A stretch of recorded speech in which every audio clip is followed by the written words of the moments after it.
eu tenho que escutar essa palavra como uma criança indefesa.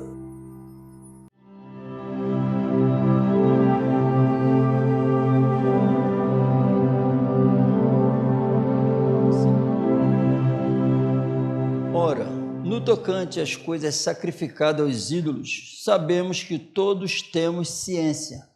A ciência incha, mas o amor edifica. E se alguém cuida saber alguma coisa, ainda não sabe como convém saber. Mas se alguém ama a Deus, esse é conhecido dele.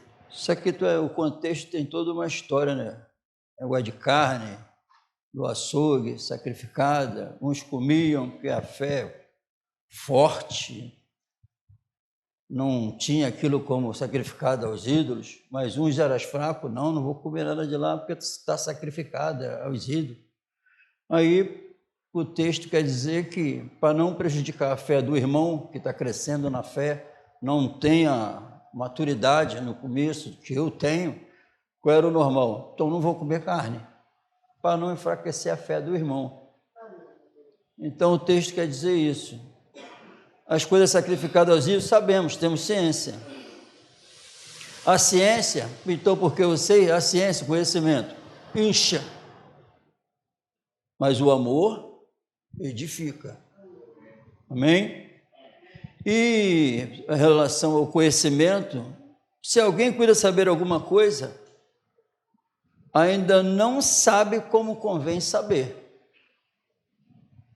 Então, o que é isso? Por isso, isso é normal, aí é algo visível para todos nós, que o orgulho, a natureza corrupta, pecaminosa de Adão na alma, quando a gente está conversando com alguém, tu está orientando ela, a primeira coisa que ela sai dela, eu sei.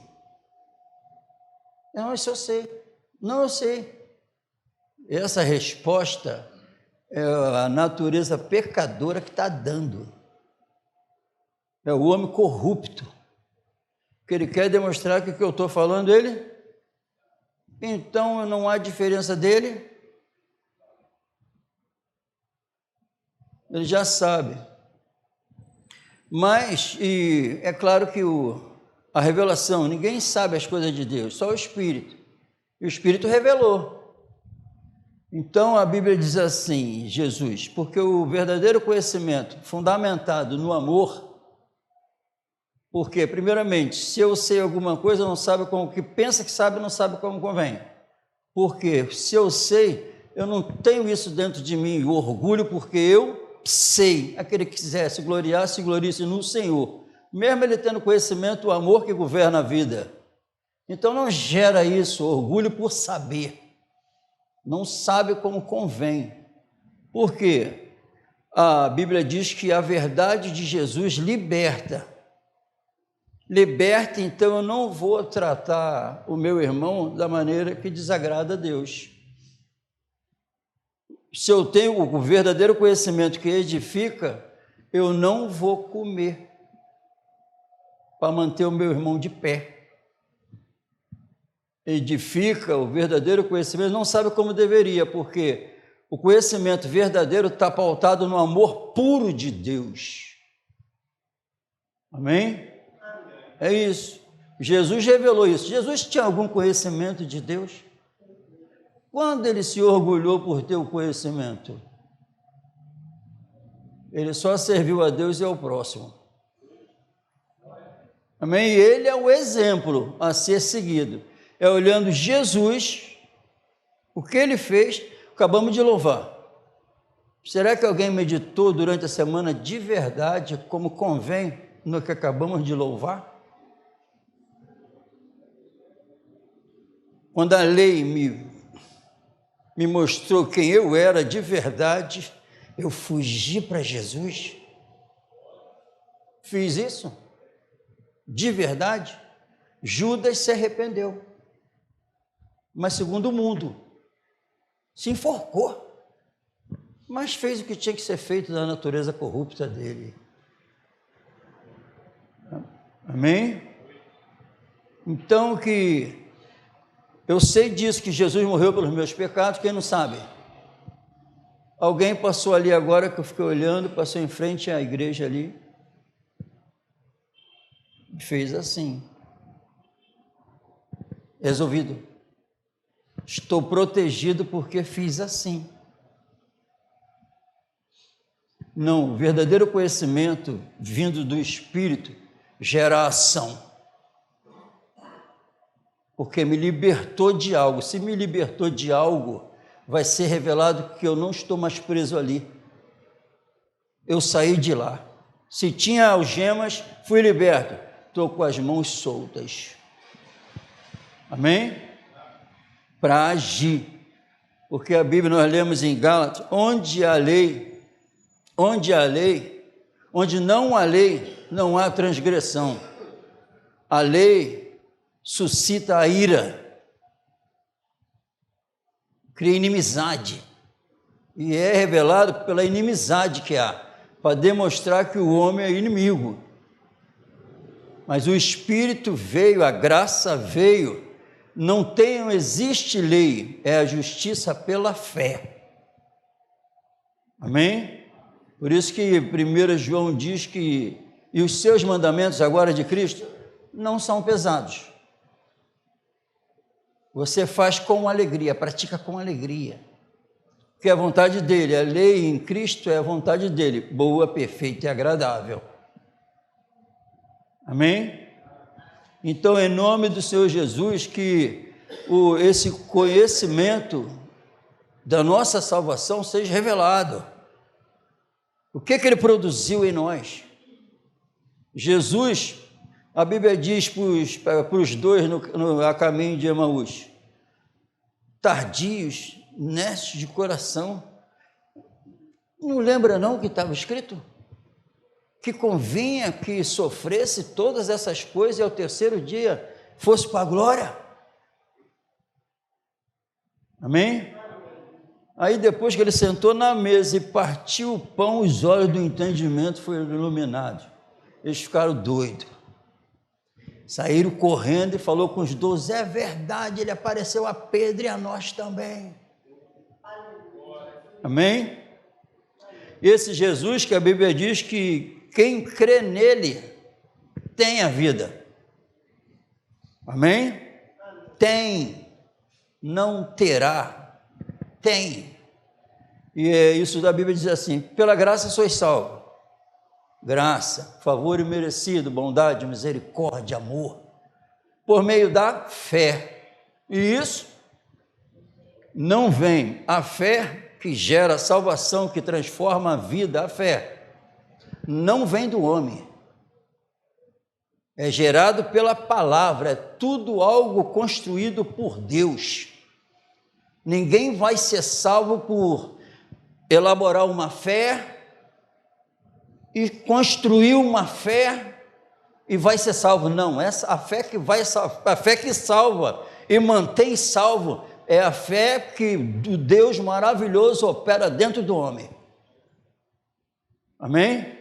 Eu não vou ser salvo por escolher algumas partes da Bíblia e crer. Eu só sou salvo se eu amar toda a Escritura. Porque Jesus falou, desde lá os profetas, nos salmos, estava tudo escrito a meu respeito. Amém? Tudo a meu respeito. Então a promessa de Deus, amém? Promessa.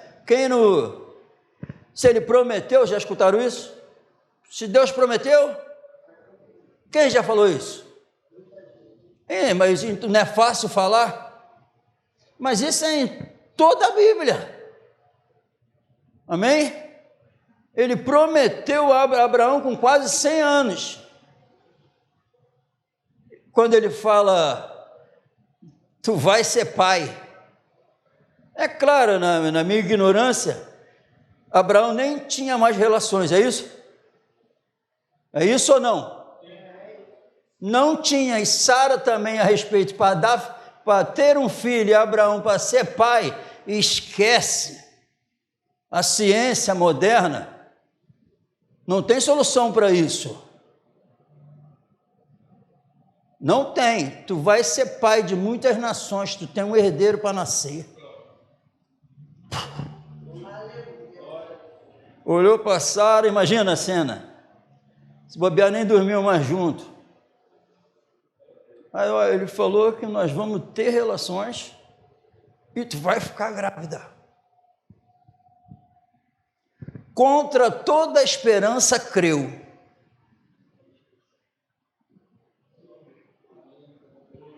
Amém? E Sara ficou grávida. Amém? E olhou todas as circunstâncias contrárias, impossível. A Bíblia diz que ele foi fortificado na fé. Amém? Ele foi fortificado. Onde? Na fé, não duvidando. Porque ele sabia que aquele que prometeu era poderoso para cumprir. Amém? Então, o que ele prometeu tem que se cumprir na tua vida. O que ele prometeu tem que se cumprir na minha vida. E ele é o pai das nações. Abraão, isso lhe foi imputado porque ele fez o quê? Ele só creu. Fez nada para obter a promessa. Ele creu. Por isso que não é pela lei.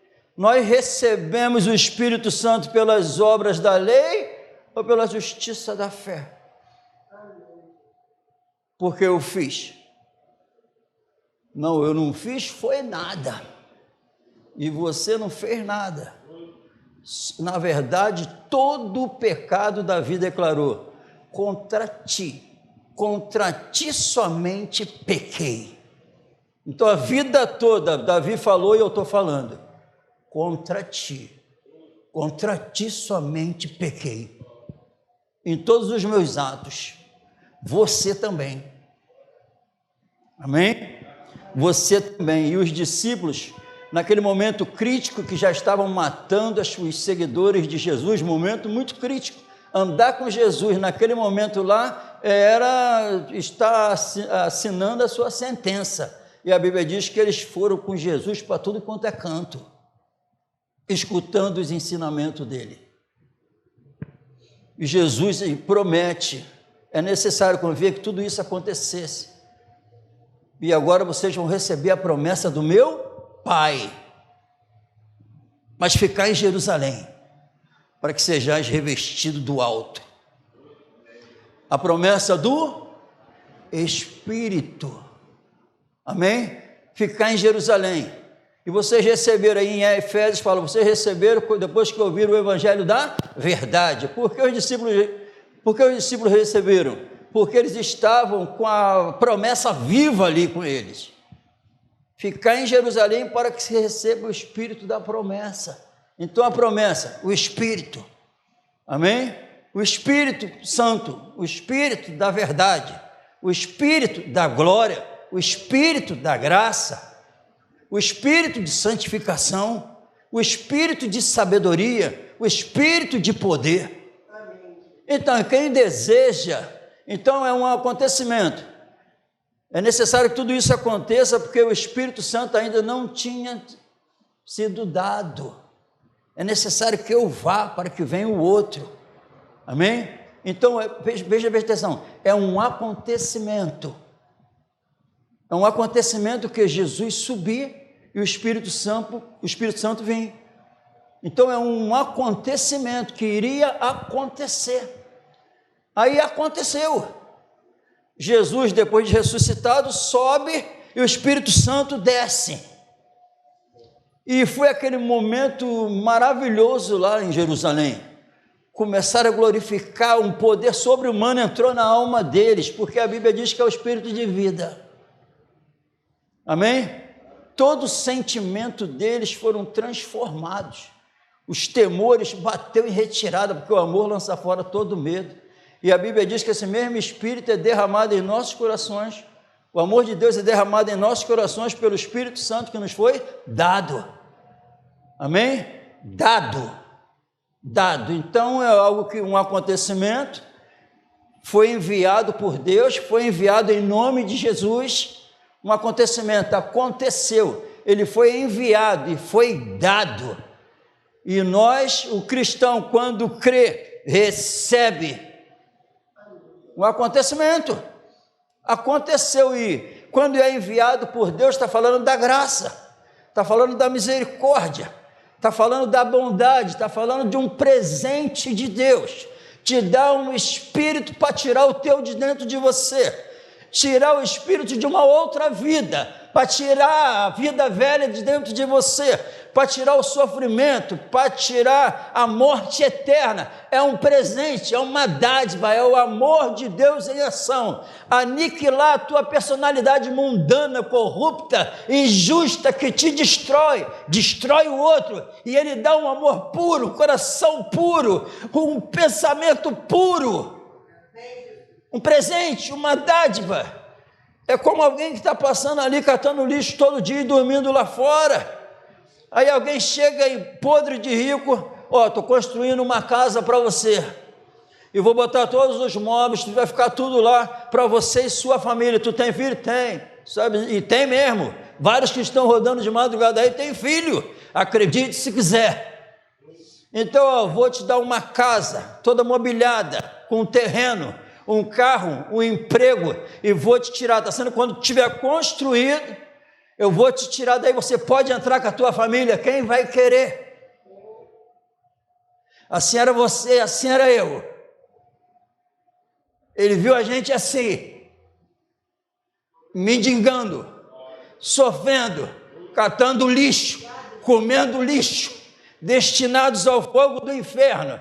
Aí ele vem e constrói um plano de salvação, uma casa espiritual, e fala assim, bem-aventurados aqueles que estão em Cristo Jesus. Bendito seja o Deus e Pai do nosso Senhor Jesus Cristo, que nos abençoou com todas as riquezas da glória, com todas as riquezas da sua graça. E ele é o penhor, é o selo da nossa salvação, o Espírito. Foi a bondade dele. E então eu tenho que saber, correu para aquela casa maravilhosa, agora vai ser notório, aquele mendigo não vai ficar mais na rua, aquele mendigo não vai ficar catando mais lixo, ele me tirou do mundo, do lixo, da inimizade contra ele, e me transportou para o reino da sua luz. E o que eu tenho que responder a ele, como eu tenho, é um acontecimento, é uma dádiva, é um presente. Deus é amor. E a Bíblia diz, qual é a prova? Eu tenho que provar que eu tomei posse da promessa. Que esse acontecimento não foi só para os apóstolos, foi para nós, que depois em Atos, Paulo chega lá, vocês já receberam o Espírito Santo da promessa? Não, nós acreditamos, Jesus é isso tudo que falou mesmo, mas até agora só fomos batizados com o batismo de João. Mas eram testemunhas vivas ali já, que estava com Jesus. Mas a Bíblia diz que Paulo impôs as mãos. Isso não é para qualquer um não, amém? Porque tem um monte de mão aí miserável que só quer dinheiro. Mas tinha que ser pregado assim, tinha que acontecer assim, para os apóstolos. O Espírito será minha testemunha, vocês também, os apóstolos, para confirmar a presença do Todo-Poderoso neles. Ele impôs as mãos e saíram glorificando com a presença do Espírito. E como é que acontece hoje? Quem tem o Espírito, todas as promessas com base na presença do Espírito ocorrem na minha vida, ocorrem na tua, porque o mesmo Espírito, a Bíblia diz que ele é Senhor. O Espírito, a Bíblia diz que Davi declara lá, para onde eu fugirei do teu Espírito? Então ele está em todos os lugares, amém? Ele é onisciente, é o mesmo Espírito de Cristo, é o Espírito de Deus, é o Espírito Santo, é o Espírito de sabedoria, de revelação, de poder, é o fruto do Espírito, está escrito em Gálatas. Então eu tenho que saber se eu recebi essa promessa. É ele que vai convencer o homem do pecado, da justiça e do juízo. Ele opera o convencimento primeiro em mim, da justiça, do juízo, e depois ele está em mim, gera isso, e eu passei a amar essa salvação maravilhosa, a presença desse bendito Espírito, e saber que foi ele, por intervenções de Deus, que tirou o espírito desgraçado daqui de dentro, que estava me destruindo e ajudando a destruir as outras almas. Por isso que o conhecimento incha, mas o amor edifica. O Deus que é amor entra em nós pela presença do Espírito. A esse mesmo Deus que eu falo um monte de coisa dele, ele é amor. Então ele só quer salvar, ele só quer abençoar, ele só quer edificar a vida espiritual. Ele quer que saia palavras dos meus lábios que nesse mundo não tem. É o outro mundo em ação.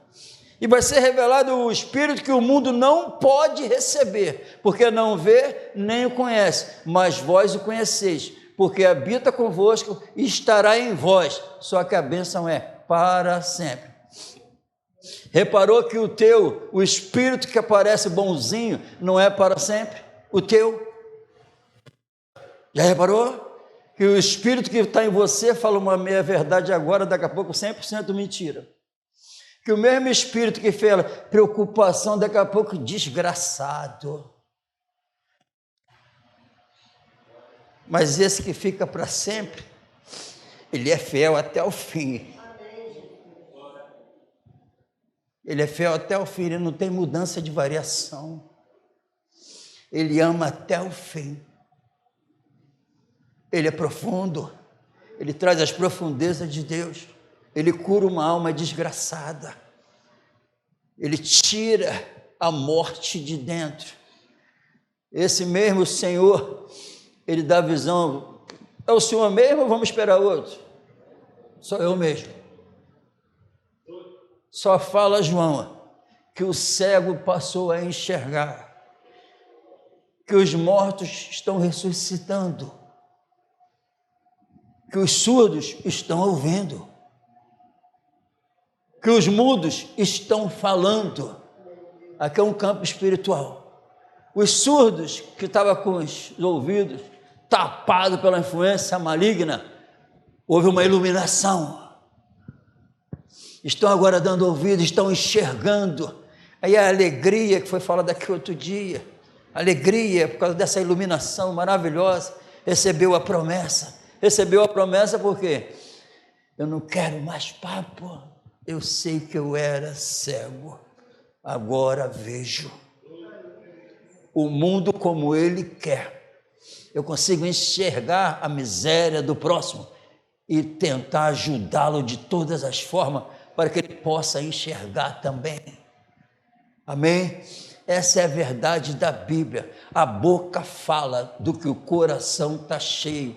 É uma mudança radical que ocorre, porque assim, qual era a chance de Abraão ser pai?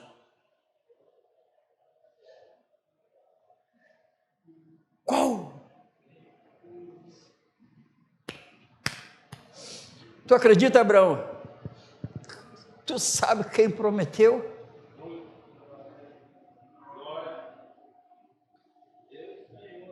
Como é que ele não pode? Isso é fé.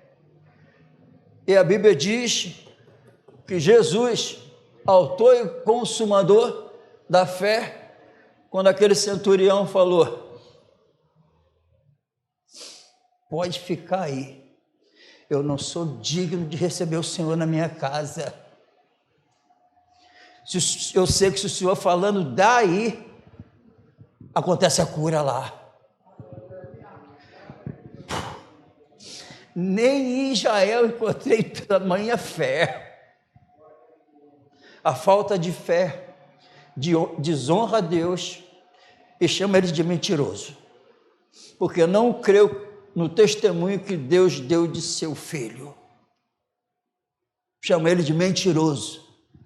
Mas agora uma grande fé honra a Deus. Honra a Deus. De Abraão conta tudo. foi fortificado na fé, tendo convicção que quem prometeu é poderoso para cumprir. Então, a verdadeira fé não confia mais em si. A verdadeira fé acredita em tudo que está escrito. A verdadeira fé não confia mais nos médicos. Não é escravo mais de ninguém, mas é escravo desse, que chama as coisas que não são como se já fossem. Ele morreu e falou: vão ser meus salvos, meus justos, meus santos, meus herdeiros. Ninguém era ainda, mas depois apareceu. Apareceu. E ele continua dando chance para aparecer. E a falta de fé revela ainda o mundano. A verdadeira fé revela o santo que confia em toda a palavra que sai da boca de Deus. E quem resiste a essa palavra, a Bíblia diz, não está resistindo ao homem, mas a Deus, que eu acabei de falar a palavra dele. E a Bíblia diz que o Espírito Santo está aqui. A Bíblia diz que a promessa é, quem escuta como deve, é produzida essa fé na alma. E onde é produzida essa fé na alma, as coisas velhas se passaram, eis que um novo homem surge. Ele não é governado mais pela lei, porque a lei suscita a ira, mas é o amor governando a vida dele. Ninguém vive debaixo desse amor de uma forma sacrificial, pesada. Não, o amor da liberdade. Vai continuar amando e crescendo na graça e no conhecimento desse Senhor. A pergunta é, a promessa se cumpriu. A Abraão, a promessa se cumpriu em Jerusalém, e a promessa, você recebeu a promessa do Espírito? Tem que ser revelada. Então, nessa manhã, Ele está dando oportunidade de eu não me contentar mais com a miséria de vida, mas entrar nesse mundo espiritual espetacular. Vamos ficar de pé.